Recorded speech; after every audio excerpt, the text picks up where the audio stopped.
হিমন্ত বিশ্ব শৰ্মাই নিজৰ মুখেৰে অকপট স্বীকাৰোক্তি দিছে যে এসপ্তাহলৈকে চৰকাৰখন যাবই পৰা নাছিল বানাক্ৰান্তৰ মাজলৈ। আৰু তাৰ পাছতো যিখিনি ৰাইজে আজি সহায় সহযোগিতা কৰি এটকা দুটকাকৈ তুলি পেলাই এটুপ দুটুপ কৰি নিয়ৰৰ পানী পৰি ভৰি গ'ল বহল সাগৰ সদৃশ এটা পৰিস্থিতি কৰি বান সাহায্য গোটালে। আপুনি মই নিজেই কোনোবা যাব নোৱাৰিলোঁ যদিও নিজেই আমি আনৰ জৰিয়তে বিশ্বাসযোগ্য সংগঠনেই হওক বা NGO হওক বা ব্যক্তি বিশেষে আমি যি প্ৰচেষ্টা হাতত ল'লে তাত আমি সাহায্য দিলোঁ আৰু সেই সাহায্যখিনি লাভ কৰিলে আৰু এসপ্তাহৰ পিছতহে মুখ্যমন্ত্ৰী হিমন্ত বিশ্ব শৰ্মাই কোৱাৰ দৰে চৰকাৰখনে সাৰ পালে আৰু তাৰ পাছত এতিয়া কৈছে কি যে বানপানীৰ নামত সাহায্য দিয়াৰ প্ৰয়োজন নাই, এনেকৈ দান পাত্ৰ লৈ পেলাই দোকানে দোকানে ঘূৰি থাকিব নালাগে, দাবী ধমকি দিব নালাগে। এটা কথা মানিছোঁ, দাবী ধমকি কাকো দিব নালাগে, দাবী ধমকি দি পেলাই বান সাহায্য কেতিয়াও সুধিব নালাগে। কিন্তু এইখিনি আৰু এটা কথা ক'ম যে তেওঁ কৰিলে লীলা আৰু সাধাৰণ যিসকল লোক সেইসকলে কৰিলে ধৰি বান্ধি কিলা।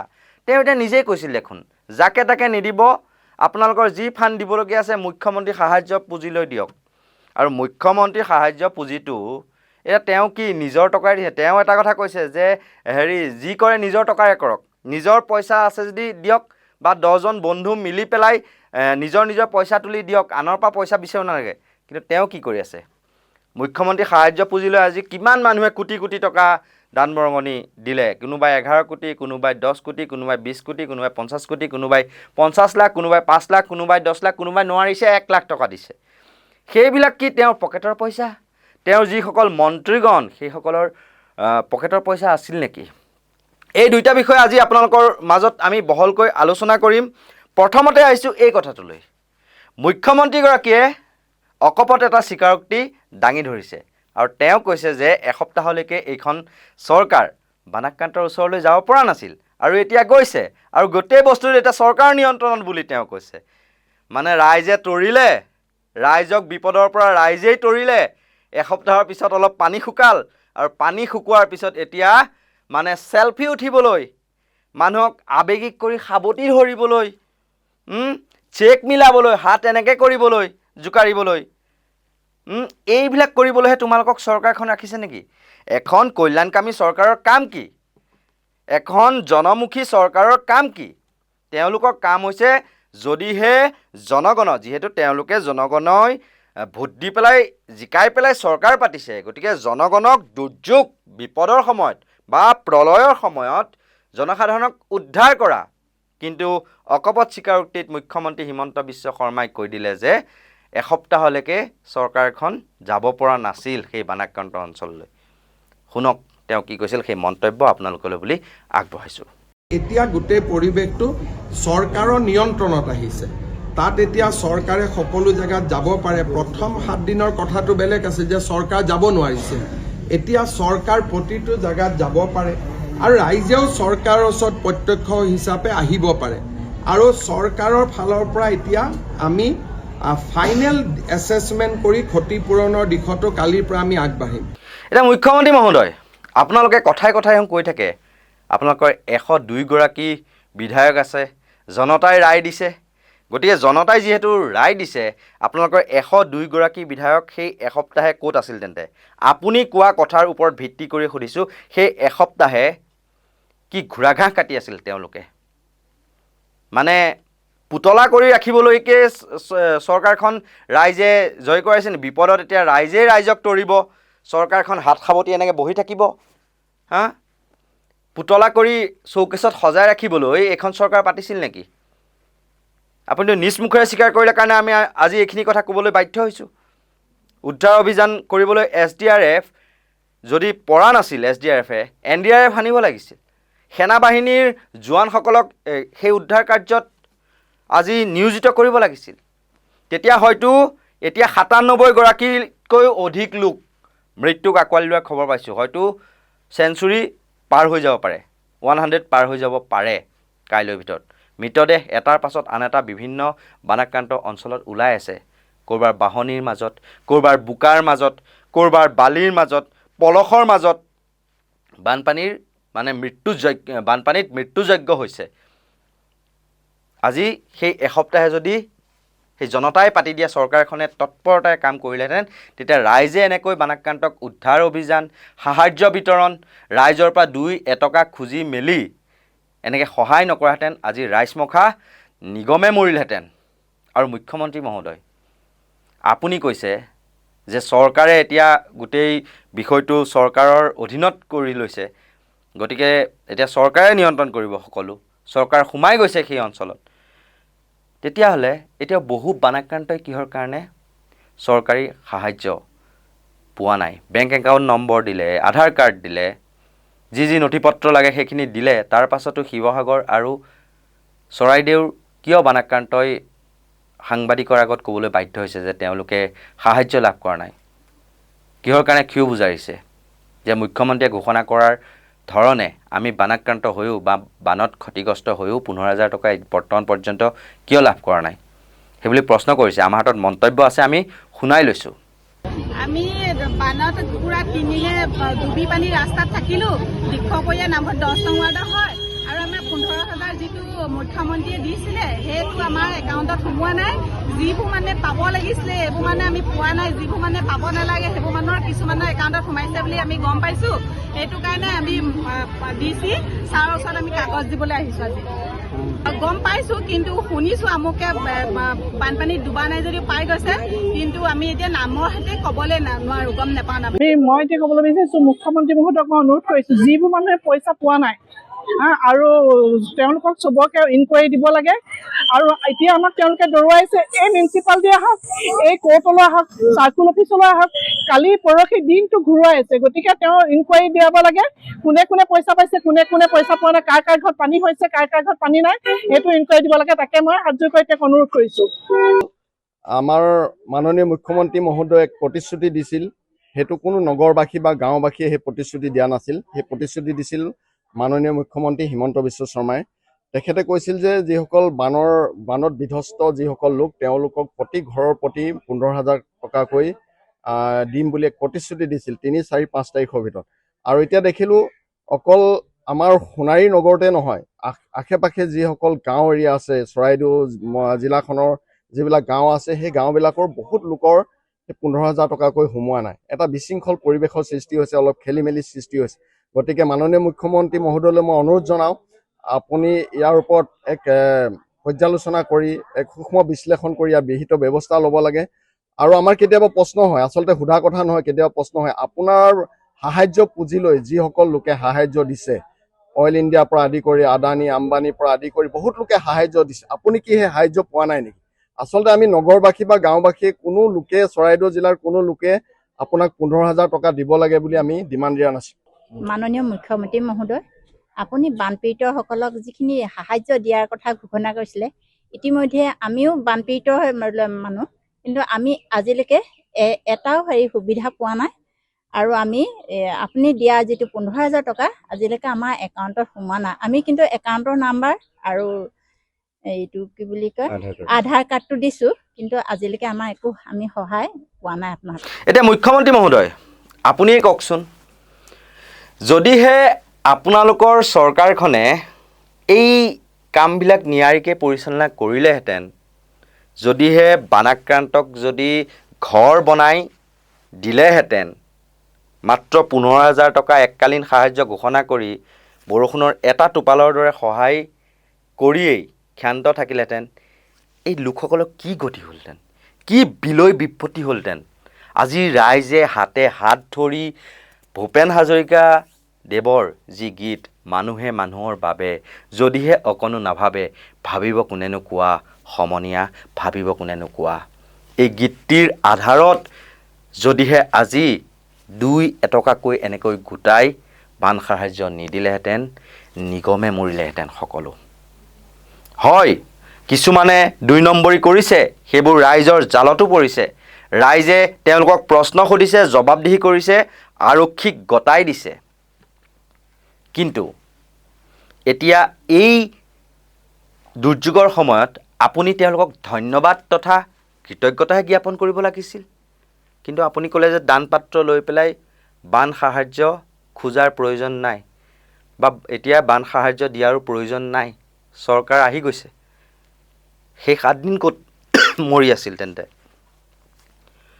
এতিয়া মুখ্যমন্ত্ৰী ডাঙৰীয়া, আপুনি যে কৈছিল সেই মন্তব্যটো যে চৰকাৰে মানে এতিয়া বান সাহাৰ্য দিয়াৰ প্ৰয়োজন নাই বা দানপাত্ৰ লৈ পেলাই মানে বান সাহাৰ্য খুজিবও নালাগে, এই সন্দৰ্ভত আমি কৈ নাথাকোঁ বিশেষ, মুখ্যমন্ত্ৰীৰ মুখৰ সেই মন্তব্যটো আপোনালোকলৈ বুলি আগবঢ়াইছোঁ।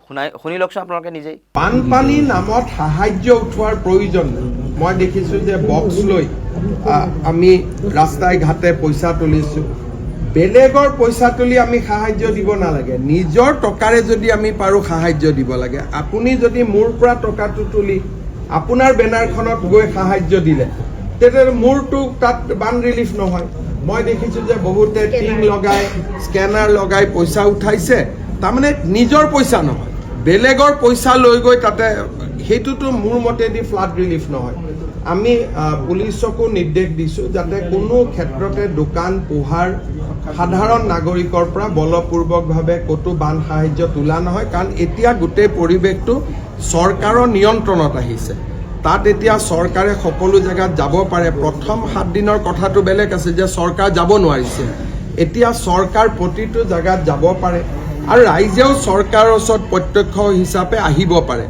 আৰু চৰকাৰৰ ফালৰ পৰা এতিয়া আমি ফাইনেল এছেছমেণ্ট কৰি ক্ষতিপূৰণৰ দিশতো কালিৰ পৰা আমি আগবাঢ়িম। গতিকে যোনে নিজৰ পুঁজি দিব খোজে আমিতো আদৰণি জনাম যে মোৰ 10জন মই বন্ধু 2000 টকা তুলি আমি 20,000 দিব গৈছোঁ, কিন্তু 10জন লগ কৰি দোকানে দোকানে গৈ পইচা উঠাই পেলাই দিয়াৰতো কোনো মিনিং নাই, সি আমাৰ অসমৰ বদনাম মানে। গতিকে মই এটাই অনুৰোধ কৰিম ৰাইজক যে ডেফিনেটলি বান সাহায্য দিব লাগে, দিয়াটো ভাল, কিন্তু নিজৰ পইচাৰে দিয়ক। বেলেগৰ পৰা পইচা কালেকশ্যন কৰি দিলে তাৰ পৰা মই নাভাবোঁ যে কিবা বহুত ডাঙৰ বা শিৱসাগৰ চৰাইদেউ ৰাইজেও এইটো ভাল পাব। এতিয়া মুখ্যমন্ত্ৰী মহোদয়, আপোনাক যদি আজি মুখ্যমন্ত্ৰীৰ পুঁজি লৈ উদ্যোগপতিসকলে, বিভিন্ন সংস্থাই, বিভিন্ন সংগঠনে বা বিভিন্ন ব্যক্তিবিশেষে বা বিভিন্ন NGOই যদি 1 লাখ টকা, 2 লাখ টকা বা বিধায়কসকলে যদি নিজৰ দৰমহাৰ 1 লাখ টকা বা প্ৰথম মাহৰ দৰমহা সেয়া যদি নিদিলেহেঁতেন, তেতিয়াহ'লে আপুনি কেনেকৈ সাহাৰ্যলৈ ধন পালেহেঁতেন? মানে আপোনাৰ ক্ষেত্ৰত বস্তুটো মানে 1 নম্বৰী আৰু অন্যায় কৰিলে 2 নম্বৰী। এতিয়া আপুনি পুলিচৰ ভয় খুৱাইছে, পুলিচৰ ভয় খুৱাই পেলাই মানে বানাক্ৰান্তক যাতে সহায় নকৰক, নিগমে মৰক, চৰকাৰে পিছত বাহ কৃতিত্বটো ল'ব সহায় কৰা বুলি দেখুৱাই, সেইটো কেনে কথা? আপুনি বা আপোনাৰ মন্ত্ৰীসকলে নিজৰ পকেটৰ ধনেৰে এই মুখ্যমন্ত্ৰী সাহায্য পুঁজিটো চলাই থকা নাই নহয়। সেয়া ৰাইজৰ ধন, ৰাইজৰ কৰ কাটলৰ ধনো আছে তাত। আজি বিভিন্ন ব্যৱসায়ীয়ে মুখ্যমন্ত্ৰী সাহায্য পুঁজিলৈ ধন আগবঢ়াইছে, বিভিন্ন বহিৰাজ্যৰ পৰা বিভিন্ন কণ্টেণ্ট ক্ৰিয়েটৰে মুখ্যমন্ত্ৰী সাহায্য পুঁজিলৈ ধন আগবঢ়াইছে আছাম ৰিলিফ ফাণ্ডলৈ। সেইবিলাকতো আপোনালোকৰ নিজৰ পইচাৰে দিয়া নাই। তেতিয়াহ'লে আপুনি কিয় কৈছে যে খুজি কৰি বিলাব নালাগে, খুজি কৰি বানাক্ৰান্তক সহায় কৰিব নালাগে, নিজে পাৰিলে কৰক, বন্ধুৱে কৰিলে কৰক? এই কথাৰ অৰ্থ ক'ত? আপুনিওতো সেই খুজি ভিক্ষায়ে খুজিছে এক প্ৰকাৰে। ভিক্ষা খুজি পেলাই আপুনি কৈছিল যে য'ত ত'ত নিদিব, দিলে মুখ্যমন্ত্ৰী সাহায্য পুঁজিলৈ দিয়ক। কিন্তু এতিয়া যদি আমি কওঁ, সেই ক'ভিডৰ সময়ৰ পৰা এতিয়ালৈকে এই মুখ্যমন্ত্ৰীৰ সাহায্য পুঁজিত কিমান কি ধন খৰচ হ'ল, কিমান কি ধন জমা হ'ল বা ক'ত কেনেকৈ কি হ'ল, সেই তাৰ কিবা হিচাপ বা অডিট স্বচ্ছ আৰু নিকাভাৱে মানে হৈ থাকিবলৈ ৰাইজৰ আগত তুলি ধৰিছেনে, তুলি ধৰা হৈছেনে? এতিয়ালৈকেতো সেয়া কোনো ধৰণৰ আমি দেখা পোৱা নাই। আৰু এই ক্ষেত্ৰত আপুনি সেই মানুহৰ বাবে নীতিটো কিহৰ বাবে ভৰিৰে মোহাৰি পেলাব ধৰিছে?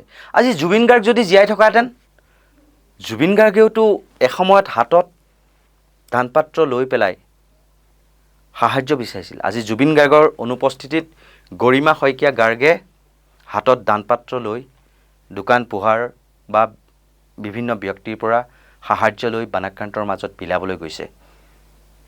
এই প্ৰক্ৰিয়াটো চলি আহিছে। আজি বিভিন্নজনৰ সমাজ সেৱামূলক এটা মন আছে, তেওঁলোকে আগুৱাই আহিছে, তেওঁলোকে নিজে যিমান পাৰে দিছে আৰু আনেও কিবা দিয়ে নেকি, সহায়ৰ হাত বা হাত উজান দিয়ে নেকি, সেইটো বুলি ভাবিহে আজি সকলোৱে এনেকৈ আগুৱাই আহিছে। আজি অখিল গগৈ ডাঙৰীয়াক আমি বিভিন্ন সময়ত সমালোচনা কৰোঁ যদিও এটা কথা ক'ব লাগিব, আজি শিৱসাগৰৰ ৰাইজৰ ক্ষেত্ৰত বা নাজিৰাৰ ৰাইজৰ ক্ষেত্ৰত তেওঁ যিখিনি পদক্ষেপ হাতত ল'লে সেয়া প্ৰশংসনীয়। তেওঁ নিজে যিমানখিনি পাৰে কৰিছে আৰু যেতিয়া পৰা নাই তেওঁ সাহায্য বিচাৰিছে ৰাইজৰ পৰা, মুকলিকৈ আহ্বান জনাইছে আৰু মুকলিকৈ তেওঁ ফটো দিছে। আজি মালামাল বয়জৰ তৰফৰ পৰাও 5 লাখ টকাৰ তেওঁক দিছে সাহায্য আৰু বিভিন্ন লোকে নিজেই স্কেনাৰৰ জৰিয়তে, তেওঁ স্কেনাৰখনৰ জৰিয়তে গুগল পে' নম্বৰৰ জৰিয়তে 50,000 কোনোবাই 1 লাখ টকাৰ তেনেকৈ সাহায্য দিছে আৰু সেইবিলাক তেওঁ বানাক্ৰান্তৰ মাজত বিতৰণ কৰিছে। মৃত্যু হোৱা লোকলৈ তেওঁ সাহায্য দিছে, বানাক্ৰান্ত লোকক কাৰোবাক 1,000, কাৰোবাক 2,000, কাৰোবাক 3,000 টকা দিছে। সেইবিলাক আজি যদি নকৰিলেহেঁতেন তেতিয়াহ'লে ৰাইজ নিগমে নমৰিলেহেঁতেন নে? আজি কোনোবাই ঘৰ বনাই দিছে, আজি কোনোবাই টিংপাত দিছে, আজি চকুৰ আলিক আমি সমালোচনা কৰোঁ বিভিন্ন সময়ত, আমি আচলতে তেওঁক গুৰুত্ব নিদিওঁ, তেওঁক আমি মানে বিভিন্ন সময়ত মানে ইটিকিং কৰোঁ, ইনচাল্ট কৰোঁ। কিন্তু তেওঁ 200-250 শ্ৰমিক লৈ আহি আজি পলস চাফা কৰা কাম, ঘৰ বনোৱা কাম, টিং লগোৱা কাম, চাটাই বেৰ আনি নিজেই শ্ৰমদান কৰি আছেহি। আজি সময় গগৈলৈ চাওক, তেওঁ নিজেই যিমানখিনি পাৰে কৰিছে আৰু তেওঁকো সহায় কৰিছে বিভিন্নজনে। সেয়া QR কোডৰ জৰিয়তে হওক বা দানপাত্ৰৰ জৰিয়তে হওক, তেওঁক সহায় কৰি আনি তেওঁৰ হাতত দিছেহি। তেওঁ সেইকাৰণে আগবাঢ়ি ইনিচিয়েটিভ ল'ব পাৰিছে, বিভিন্ন মানুহক বিচনা কিনি দিব পাৰিছে, ডেক্সি, কেৰাহী, প্ৰেছাৰ কুকাৰ কিনি দিব পাৰিছে বা খাদ্যবস্তু যোগান ধৰিব পাৰিছে বা বিভিন্ন লোকক উদ্ধাৰ কৰি পেলাই তেওঁ চিকিৎসালয়লৈও পঠাইছে, চিকিৎসাৰ খৰচো বহন কৰিছে। এই ক্ষেত্ৰত যদি সহায়ৰ হাত যদি আগ নবঢ়ালেহেঁতেন, আপোনাৰ কথা শুনি যদি দুখোজ যদি পিছুৱাই অহাহেঁতেন মানুহখিনি, কিমান এক দুৰ্গতি হ'লহেঁতেন, বানতকৈ ভয়াৱহ এক পাছৰ দুৰ্গতি আমি দেখিবলৈ পালোহেঁতেন।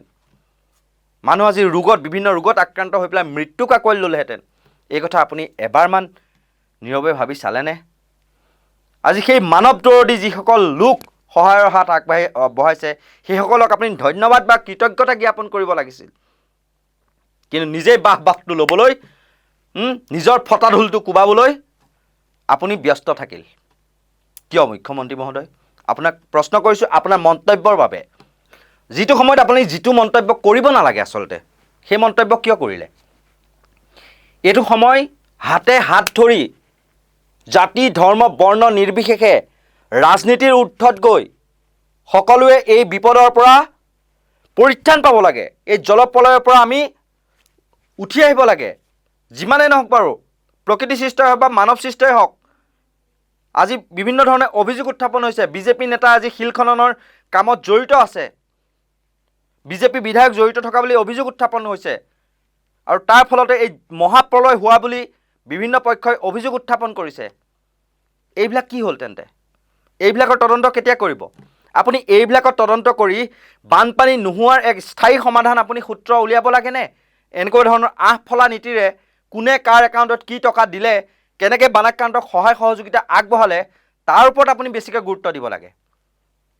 আজি কোনে শিলৰ চিণ্ডিকেট চলাই আছে? শিলৰ কোনে আজি কয়লা চিণ্ডিকেট চলাই আছে? কোনে আজি বালি চিণ্ডিকেট চলাই আছে? দিখৌ নদীৰ পাৰত, দৈয়াং নদীৰ পাৰত আজি কোনে শিলৰ খনন চলাই আছে? কোনে এনেকৈ মহাপ্ৰলয়, মানৱসৃষ্ট মহাপ্ৰলয় নমাই আনিছে প্ৰকৃতিৰ ওপৰত ধ্বংসযজ্ঞ চলাই? তাৰ ওপৰত তদন্ত আপুনি ঘোষণা কৰিব লাগিছিল নে নাই? সেয়া কৰিলেনে? তাৰতো কোনো নাম গোন্ধই নাই। আপুনি নজনা, নুবুজা, নুশুনাৰ দৰে ভাও ধৰিলে। ক'ত হৈ আছে, কি হৈ আছে? কিন্তু 2018 চনৰ পৰাই সেই কামটো হৈ আছে। দিখৌ নদীৰ পাৰত অবৈধভাৱে এনেদৰে খনন চলি আছে, কিন্তু সেয়া আপুনি নাজানে, নেদেখে, নুবুজে। একদম আলসুৱা ল'ৰাটো যেন আপুনি বুবাৰ ভাও ধৰে। সেই সময়ত ধৃতৰাষ্ট্ৰও হৈ পৰে। কিন্তু এতিয়া আপোনাৰ চকু ক'ত? হেন চকু। কোনে কাৰ একাউণ্টত কেই টকা দিলে বান সাহাৰ্যৰ নামত, পুলিচে তাৰ বিচাৰ কৰিব। আপোনাৰ একাউণ্টতো পইচা সোমাইছে মুখ্যমন্ত্ৰী সাহায্য পুঁজিত, সেইটো আপোনাৰ নিজৰ একাউণ্টৰ পইচা নহয়, ৰাইজে সহায় কৰাৰ কাৰণে আপুনি আপোনাৰ নিজৰ পকেটৰ পৰা কিমান দিলে আজিলৈকে ঘোষণা কৰিলেনে? মুখ্যমন্ত্ৰী হিচাপে নহয়, হিমন্ত বিশ্ব শৰ্মা হিচাপত আপোনাৰ পকেটৰ পৰা কিমান টকা দিলে? হয়তো নাজানিবও পাৰোঁ আপুনি দিছে যদিও, সেইটো আপুনি ফাদিল কৰিবচোন নিজেই যে মই ইমান কোটি টকা দিলোঁ। আপোনাৰ পত্নীয়ে বাৰু দিছে, আপোনাৰ প্ৰাইডিষ্ট এণ্টাৰটেইনমেণ্টৰ জৰিয়তে 2 লাখ টকাকৈ 50খন বিদ্যালয়ৰ মেৰামতিৰ বাবে দিম বুলি ঘোষণা কৰিছিল, কিন্তু পলস চাফা কৰিলে বেলেগে। লুণজ্যোতি গগৈ, কুংকি চৌধুৰী তেওঁলোকে মিলি পেলাই পলস চাফা কৰিছিল বিদ্যালয়ৰ, বা অন্যান্য সংগঠনসমূহে বিভিন্ন স্কুলৰ বিদ্যালয়ৰ পলস চাফা কৰিছে। এতিয়া 14 কোটি টকা নিৰ্ধাৰণ কৰিছে বিদ্যালয়ৰ পুনৰ মেৰামতিৰ কাৰণে ৰাজ্য চৰকাৰে। সেইবিলাক বাৰু নকওঁ, কিন্তু এনেকুৱা ধৰণৰ আহফলা নীতিৰে এই বিপদৰ সময়ত পৰিস্থিতি আৰু বেয়াৰ দিশে নিব নালাগে। ধন্যবাদ দিয়ক, কৃতজ্ঞতা দিয়ক যিসকলে সহায় সহযোগিতা আগবঢ়ালে, আৰু যিসকলে প্ৰকৃততে 2 নম্বৰ কৰি আছে, যদি নিজৰ পকেটৰ কথা চিন্তা কৰিছে, নিজৰ পেটটোৰ কথা চিন্তা কৰিছে, যদি হিচাপ দিয়া নাই, সেইসকলক ধৰক। কিন্তু এই দান পাত্ৰ লৈ পেলাই বান সাহায্য বিচৰা সকলোকে আপুনি টানি নানিব। বান সাহায্য দিয়াৰ প্ৰয়োজন নাই বুলি আপুনি নক'ব। দ্বিতীয় দিম এনেকুৱা ধৰণৰ সত্য নিৰপেক্ষ নিৰ্ভীক বিশ্লেষণৰ বাবে আপোনালোকে চাই থাকিব নৰ্থ ইষ্ট নাও, আৰু ইয়াৰ লগে লগে মই কল্পজ্যোতি শইকীয়াই বিদায় লৈছোঁ। ধন্যবাদ।